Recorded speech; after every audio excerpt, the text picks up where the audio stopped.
Berawal di suatu tanah Sunda, berdiri sebuah kerajaan besar bernama Kerajaan Pajajaran, karena merupakan penyatuan dari kedua kerajaan yaitu Galuh dan Pakuan. Kerajaan tersebut dipimpin oleh raja yang bijaksana dan dihormati, bergelar Prabu Siliwangi yang bernama Sri Baduga Maharaja.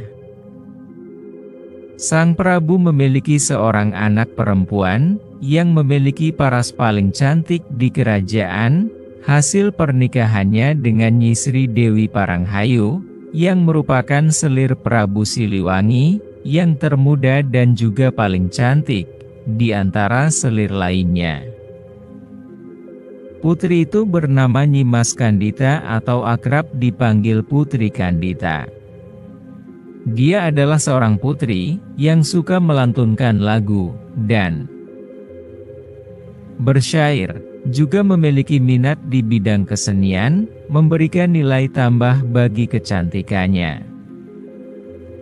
Sosok Putri Kandita ini selain memiliki paras yang cantik, juga memiliki tata krama dan sifat yang lembut, ramah serta bijaksana dengan orang lain, sehingga dia disukai dan dihormati banyak orang dari kalangan keluarga raja maupun masyarakat biasa. Namun ada saja orang yang benci terhadap kehadiran sang putri, yaitu ibu tirinya bernama Nyimas Ardanda Sulihanja, dan saudara tirinya bernama Nyimas Kania Dewi dalam kerajaan. Kedua orang tersebut sangat sirik, dan tidak menyukai kehadiran Putri Kandita, karena dianggap sebagai ancaman bagi status mereka berdua di kerajaan. Sang ibu Nyimas Ardanda Sulihanja takut Nyimas Sri Dewi Paranghayu dan Putri Kandita merebut kasih sayang dan perhatian dari sang Prabu dan masyarakat sekitar kepadanya. Sedangkan anaknya yaitu Nyimas Dewi Kania merasa tersaingi dalam soal asmara dengan laki-laki di kerajaan. Nyimas Sri Dewi Paranghayu dan Putri Kandita terus dihujani kejahatan-kejahatan yang dibuat-buat oleh Nyimas Ardanda Sulihanja dan Nyimas Kania Dewi karena kesirikan mereka.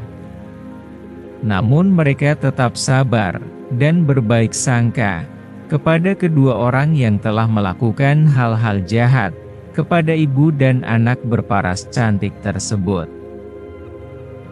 Menyadari usahanya tidak berhasil juga, dan demi mencapai tujuan yang diinginkannya, yaitu menjadi kesayangan Sri Paduka Maharaja dan mendapat tahta selanjutnya. Suatu malam, para selir Prabu Siliwangi dan putra-putri mereka mengadakan pertemuan rahasia di dalam istana. Bagaimana cara menyingkirkan Putri Kandita dan Permaisuri dari istana ini tanpa sepengetahuan Prabu? Tanya salah seorang selir. Kita harus berhati-hati karena jika Prabu mengetahui rencana ini, maka kita semua akan binasa, ujar selir yang lain. Sejenak, suasana pertemuan itu menjadi hening. Semuanya sedang berpikir keras, untuk mencari cara yang paling tepat, agar rencana mereka dapat terlaksana tanpa sepengetahuan Prabu Siliwangi. Sekarang aku tahu caranya, sahut seorang selir yang lain, memecah suasana keheningan. Apakah caramu itu? Tanya semua peserta rapat serentak. Aku mempunyai kenalan seorang dukun yang terkenal dengan kesaktian ilmu hitamnya. Dukun itu pasti mau membantu kita jika kita memberinya upah yang besar, jawab selir itu. Semua peserta rapat setuju dengan cara tersebut. Pada esok hari, para selir mengutus seorang dayang istana untuk menemui dukun itu di gubuknya, di sebuah desa yang letaknya cukup jauh dari istana. Setelah menjelaskan maksud kedatangannya, utusan itu kemudian menyerahkan sejumlah keping uang logam emas kepada sang dukun. Tanpa berpikir panjang, sang dukun pun langsung menyanggupi permintaan para selir tersebut. Setelah utusan selir itu kembali ke istana, sang dukun segera melaksanakan tugasnya. Dengan ilmu yang hitam dimiliki, dukun itu menyihir Putri Kandita dan ibunya dengan penyakit kusta, sehingga sekujur tubuh mereka yang semula mulus dan bersih, timbul luka borok dan mengeluarkan bau tidak sedap. Prabu Siliwangi heran melihat penyakit borok itu tiba-tiba menyerang putri dan permaisurinya secara bersamaan. Ia pun segera mengundang para tabib untuk mengobati penyakit tersebut. Para tabib dari berbagai negeri sudah didatangkan, namun tak seorang pun yang mampu menyembuhkan penyakit Putri Kandita dan sang permaisuri. Bahkan, penyakit sang permaisuri semakin hari semakin parah dan menyebarkan bau busuk yang sangat menyengat. Tubuhnya pun semakin lemah karena tidak mau makan dan minum. Selang beberapa hari kemudian, sang permaisuri menghembuskan nafas terakhirnya. Kepergian sang permaisuri benar-benar meninggalkan luka yang sangat dalam bagi seluruh isi istana, khususnya Prabu Siliwangi. Sejak itu, ia selalu duduk termenung seorang diri. Satu-satunya harapan yang dapat mengobati kesedihannya adalah Putri Kandita. Namun harapan itu hanya tinggal harapan, karena penyakit sang putri tak kunjung sembuh. Keadaan itu pun tidak disia-siakan oleh para selir dan putra-putrinya. Mereka bersepakat untuk menghasut Prabu Siliwangi agar segera mengusir Putri Kandita dari istana.